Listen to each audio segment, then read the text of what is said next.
After several weeks of reflection following the Batman's release, I decided to rank all the previous live-action films. I took my time to prepare my ranking, and despite what some people might think of it, I'm pretty confident in my choices. So here we go. Kicking off with number 11, Batman and Robin. Did you expect anything else? Really? I want a car. Chicks dig the car.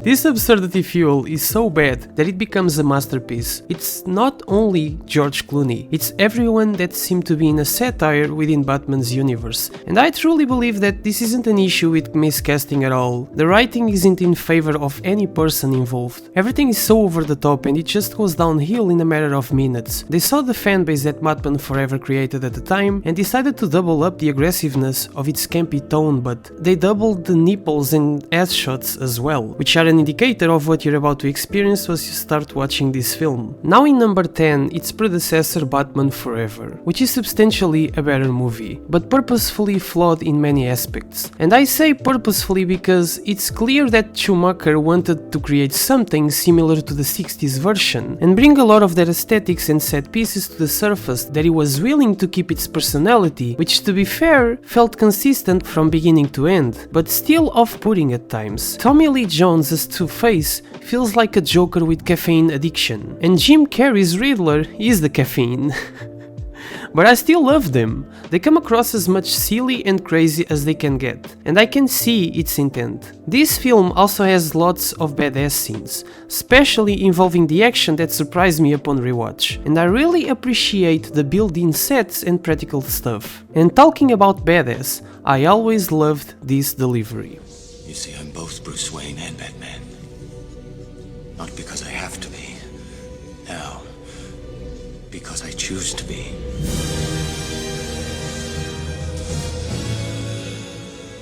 Val Kilmer did a great job as Bruce Wayne and Batman, considering the tone and script presented that sometimes, when it comes to writing, it can make him the villain of his own movie. Just look at this.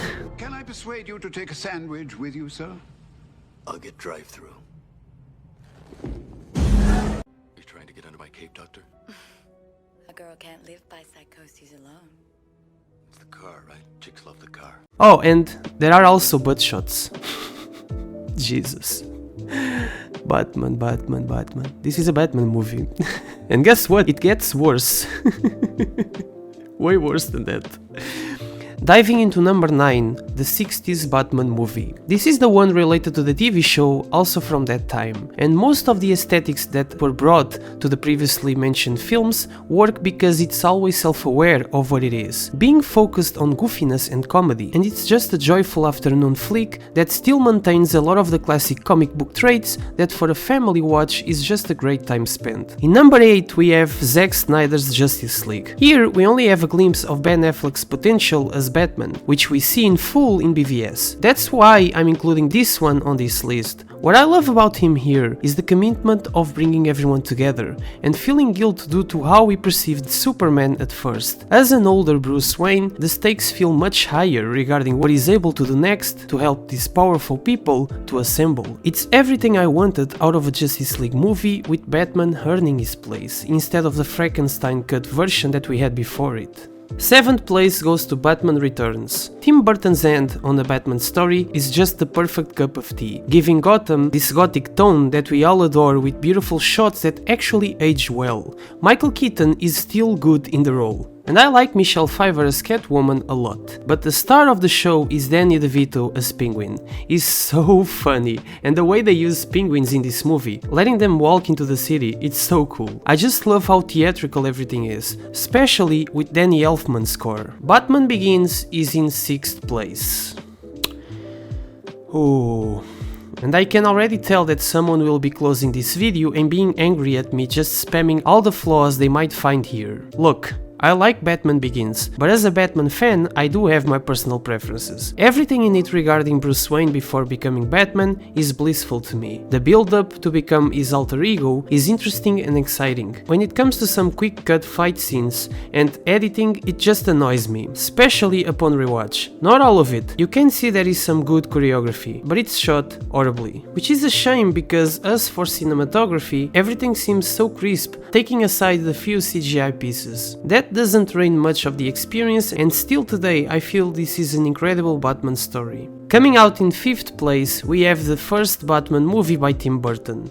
I used to watch this movie a lot with my parents when I was younger. As I've grown up and noticed its complexity, I fell in love with how theatrical it is too. And in the Batman universe, having a good balance with over-dramatic characters can work really well, and it definitely does here, especially with Joker involved. Jack Nicholson used to terrify me as a kid. I really adore his comic book driven performance.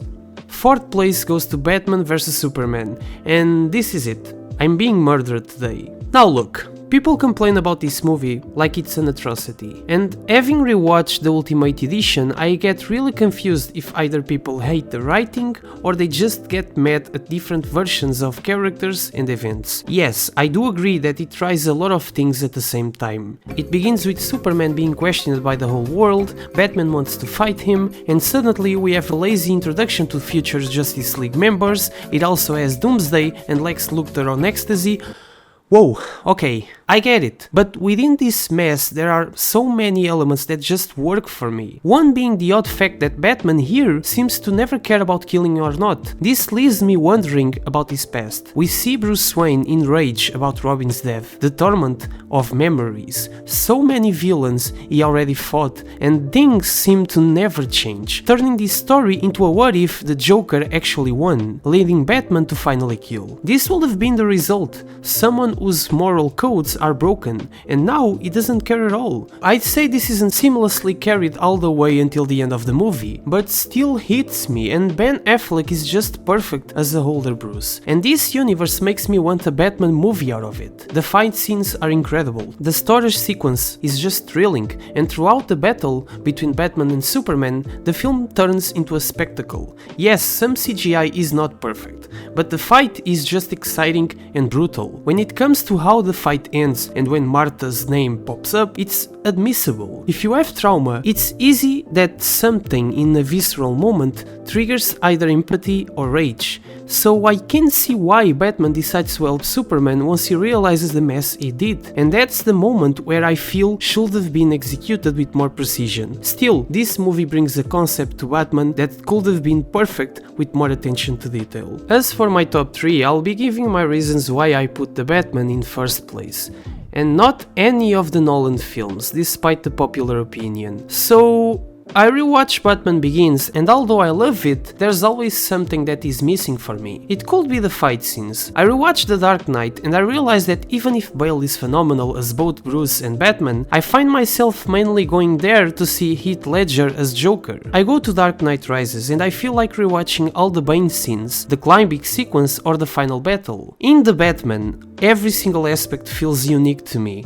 The cinematography, which some people say it's overrated, I mean, the way they use green screens in a few scenes, it's a visual feast. The way Batman moves slowly, which he can't stop doing it without a suit. You see him at the funeral scene, not able yet to create the persona he needs as a cover. Robert Pattinson portrays the character as a person struggling to maintain himself and not wanting to do anything else besides being the night vigilante, and he doesn't even need to speak to showcase the emotions. The classic style of the Batmobile and the chasing scene, the fight scenes that are vicious and beautifully shot, the 3 different ways that he visits the nightclub, that's so cool.